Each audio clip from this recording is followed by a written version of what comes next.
What's going on, everybody? This is DJ Recipe here, back with another video. So today's video I'm very excited about. It's a very interesting topic. As you can see here, I've got 4 subwoofers laid out here, and I do have another one in my car, but I'm too lazy to bring that one out. So we're just going to talk about these ones. So my question to you is, do you have any of these old home audio subwoofers laying around that that were part of your surround sound from your 5.1 set?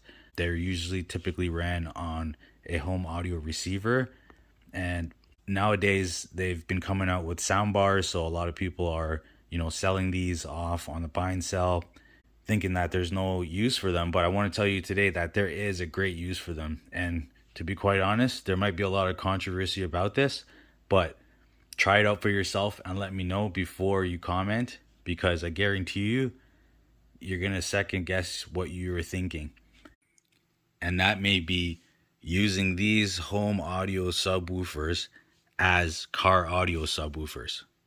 I had a friend come into my car. He hadn't even looked in my trunk, and he's like, "Man, you got some nice bass in here. Like, this is a good system." And I said, "Yeah, I have a sub." He's like, "What kind of sub is it?" I said, "Come here, let's take a look."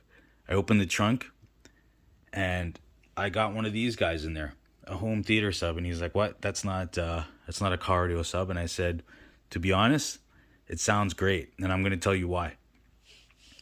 Yeah, these car audio subwoofers here sound great as well, and they can be specifically designed for car audio. When you go to buy them, they'll say, yeah, these are car audio subs.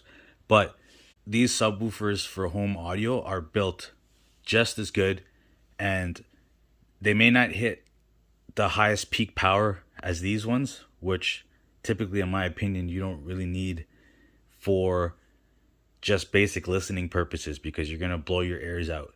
They're mainly used for competition and car audio nuts who specifically want those. But if you want some nice clean bass, these will give you a nice full range, because they're designed to watch Dolby, 5.1, all kinds of ranges, from the movies, from music. When they create those receivers, they want to hit a lot of frequencies and make sure that it's pleasing the listener. So if you have a old car amp laying around and it's not a super high wattage RMS, and say it's about 100 to 200, maybe even 300, you can hook one of these guys up to them, keep the volume at a decent level, and just kind of play with it until you get the right level so you're not blowing your ears.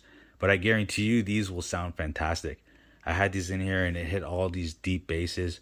I'm going to go over the models for you just so you can see for your reference. But what I got here, just in case you're wondering, is a Scar Audio 6.5 4 ohm subwoofer that I got from Amazon.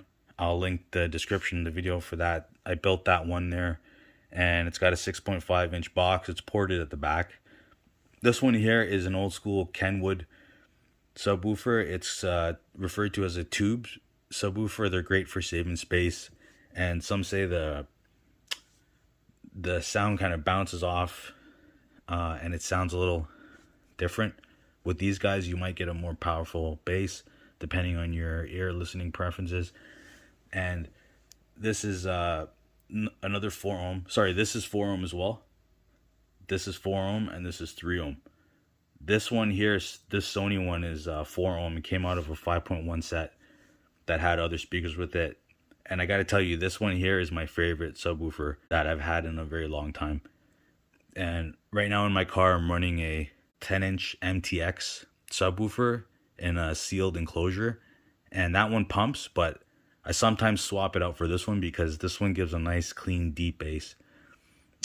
They're also very well designed in the factory with the other ports that they have here. This one here is just your standard LG. It's another I believe these are 6-inch subs. That one's a 3 ohm.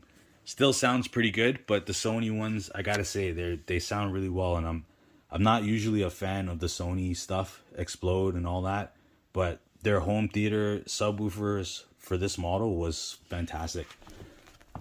I'm just gonna give you a look at what the model is here. It's the SSWS71. And then you can see, oh yeah, sorry, this one's actually the 3 ohm. Thought it was a 4 ohm.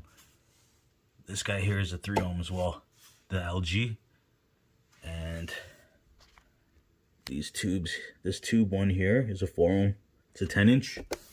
And there's no code obviously there because I built that one. You can see the port in the back here. This one's got a port here. These other home theater ones has a front firing port. So depending on how you put those into your trunk, they will sound nice. If you put your seat down or you have a ski hatch in the back, just open that. They sound great in hatchbacks. And they're roughly about 13 to 14 inches high. Probably 7 to 8 inches deep, which will save you plenty of space compared to those like big 212-inch subwoofers. A lot of people think they gotta buy those to get the best type of bass, but really just hook one of these home theaters up with like a decent amplifier that has enough RMS to handle this wattage, and you'll be bumping. And please try it for yourself and come back and comment and let me know what you think, because I know there's a lot of audiophiles out there who are just serious about their car equipment, and you know, car and home stuff should not be used together. But try this out and let me know, because I do really enjoy these type of subs in my car. Yeah, if you like this video, leave a comment, subscribe, and I'll see you on the next side.